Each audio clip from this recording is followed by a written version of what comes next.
Hi guys! Today we're going to read Storm Warriors by Alyssa Carbone and illustrated by James Ransom. Essential question: how can an act of courage reveal a person's true nature?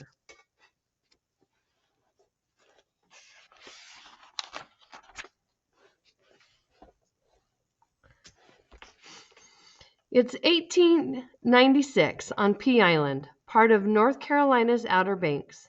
Nathan dreams of becoming a fearless surfman with Pea Island's elite African-American life-saving crew. However, his father, a fisherman, doesn't want Nathan to risk his life rescuing people from shipwrecks. Nevertheless, Nathan studies medical books and learns critical life-saving skills. Then a hurricane hits the Outer Banks. The E.S. Newman runs aground in the storm. This is Nathan's chance to help the surfmen. As the storm rages, he begins to realize that knowledge is as important as bravery.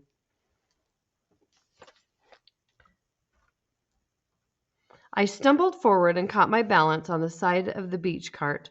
I faced the sea and the wind. There was the sunken ship, hardly 30 yards from us. She was a mass of dark hull and white torn sails against the foaming sea, rocking on her side, her cabin and much of her starboard already demolished by the heavy surf. As I stood with my mouth open, panting, the wind blew my cheeks floppy and dried my tongue. A cheer went up from the sailors aboard the ship. They'd spotted us and had high hopes that they would soon be rescued. I expected to hear the command, "Action," to begin the Breeches Buoy rescue, but heard nothing. It took me a moment to realize what Keeper Etheridge must already have figured out. Our equipment was useless. There was no way to dig a hole for the sand anchor under these rolling waves. Nowhere to set up the Lyle gun. That's when I heard Mr. Meakin's voice above the din of the wind and surf. "Those waves won't stop me from swimming through them. They're all blown over, hardly taller than a man," he said. Swim? Swim out into that raging sea? I stood rigid and watched as Mr. Etheridge pulled a large-sized shot line out of the beach cart and helped Mr. Meakins tie it around his waist. Mr. Paw was tied in as well, and the heavy stick attached to its own line was secured to Mr. Meakin's body. The wind shoved at me and buffeted my ears. It was unthinkable what these men were doing. Violence swirled around us, a deadly churning mix of wind and sea, and these two surfmen were walking into it.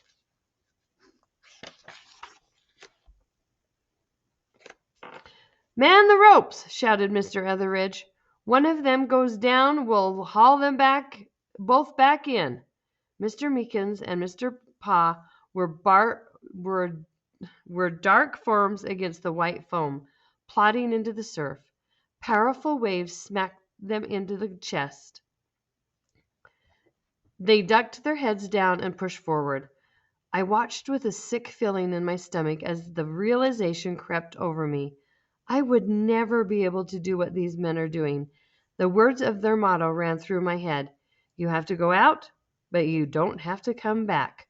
In that moment, I knew with not a shred of doubt that I did not have the courage to risk my life that way. The dream and all the months of hoping blew away as quickly as the foam off the waves. William and Floyd and Daddy were right.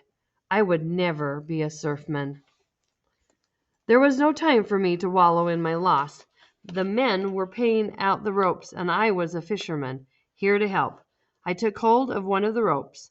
I turned my face sideways to the wind, but still it made my eyes blurry with tears. Blindly, I let the rope out, hand over hand, then squinted out towards the ship. A ladder had been lowered, and the sailors leaned over the side, waiting. Mr. Meakins and Mr. Paw were almost there. I heard another cheer from the men on the ship. When I peered out, Mr. Meakins was swinging the heavy stick and line. He let it fly and it landed on deck. The sailors would tie the line to the ship so that the rope could help steady the surfmen as they made their way from ship to shore and back again. Soon we were hauling rope back in. The surfmen would be carrying one of their sailors between them now. I squinted into the spray. Where was the rescue sailor? Mr. Meekins and Mr. Paw were on their way back, but without a third man between them. Mr. Meekins was carrying something a little larger than a Lyle gun. What in the world could be more important to save off that ship than the lives of the men on board? I shook my head and hauled rope. The surfmen were half walking, half swimming, pushing forward, the waves smacking against their backs and seeming to want to spit them out of the sea. As the surfmen drew closer, I heard what sounded like the squalling of an alley cat. Mr. Meekins handed over his bundle and shouted, "Get it into dry blankets before it goes blue." The bundle was passed from man to man until it was handed to me, and I found myself looking into the terrified eyes of a screaming child. Daddy put his arms around my shoulders. "The driving cart," he shouted over the din of the waves and the wind. In the driving cart, which was nothing more than an open wagon, dry blankets were packed under oilskins. We crouched next to the cart, and it gave us some protection from the storm. The child clung to my neck. He was drenched and shivering miserably. I tried to loosen his grip so that I could get his wet clothes off, but he just clung tighter. He was crying more softly now. "Mama," he whispered. I gave Daddy a pleading look. What if his mother had already been washed overboard and drowned? Daddy stood, cupped his hands around his eyes, and looked in the direction of the ship. "They're carrying a woman back now," he said. "Your mom is coming," I told the child. He looked to be about 3 or 4 years old, with pale white skin and a shock of thick brown hair. "Let's get you warm before she gets here." He had the boy wrapped in a dry blanket by the time his mother came running to him, cried, "Thomas!" and clutched him to her own wet clothing with such passion that she probably got him half drenched again. The lady who told us her name was Mrs. Gardner said she'd be warm enough in her wet clothes under blankets and oilskins. No sooner had we settled her with Thomas than we heard the cry, "Oh, this man is injured!"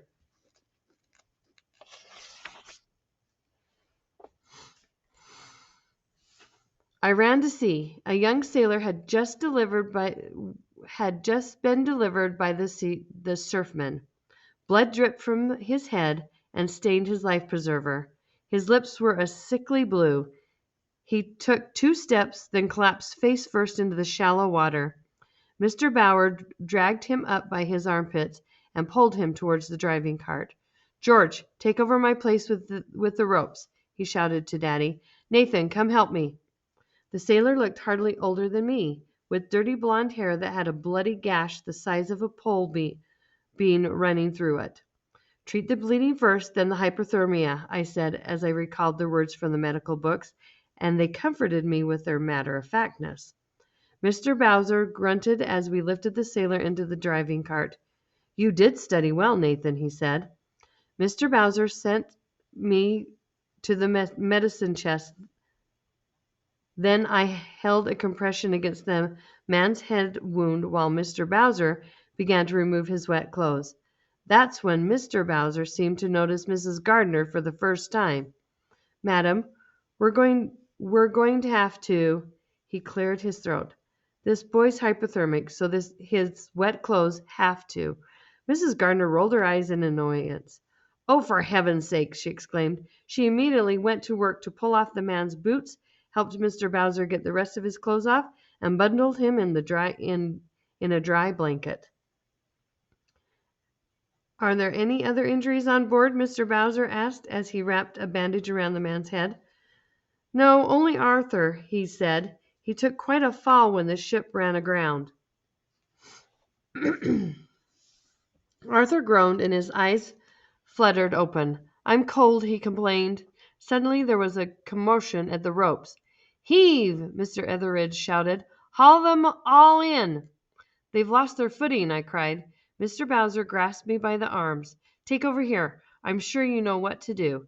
Then he ran to help with the ropes.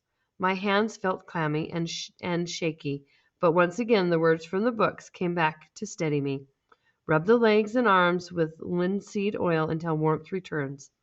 I rummaged in the medicine chest, found the linseed oil, and poured some into my palm. "This will warm you, sir," I said loudly enough to be heard over the wind.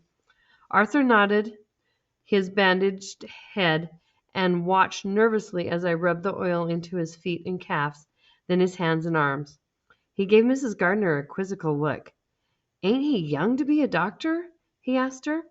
She patted his shoulder and smoothed the hair off his forehead. "He seems to know what to do, dear," she said.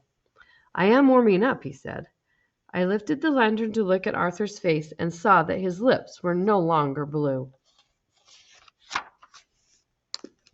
Just then a tall white man appeared, dressed in a captain's coat, his long hair flying in the wind.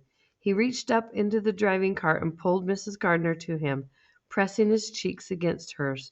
He must have asked about Thomas, because she pointed to him, bundled and sleeping in the cart. "They've saved the whole crew," he cried. He looked around at me and Arthur and at the other rescue sailors and the surfmen who were now gathered around the driving cart in preparation for the long trip back through the storm to the station. "My goodness, men," he said, his voice shaking, "we owe you our lives."